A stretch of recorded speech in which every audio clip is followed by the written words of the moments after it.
OK សួស្តីអ្នកនរគ្នាថ្ងៃនេះយើងតមេរៀនបន្តទៀតទាក់ទងនឹងវិធីសាស្ត្រប្រកបភាសាចិនកម្រិតដំបូងតោះកុំឲ្យខាតពេលយូរយើងចូលអានទាំងអស់គ្នា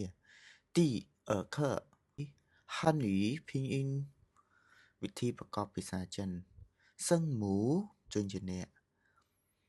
ជីជីស៊ីជីឈីស៊ីអ្នកអស់មើលនេះគឺជួយជាអ្នកជីបូកស្រៈអ៊ីជី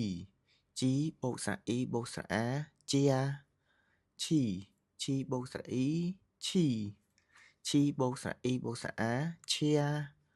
សញ្ញាអ្នកស៊ីបូកស្រៈអ៊ីស៊ីស៊ីបូកស្រៈអ៊ីបូកស្រៈអាសៀជាឈាសៀជីជីនេះគឺសំដៅលើមន់ទូទៅឈីឈៀវប៉េងប៉ោង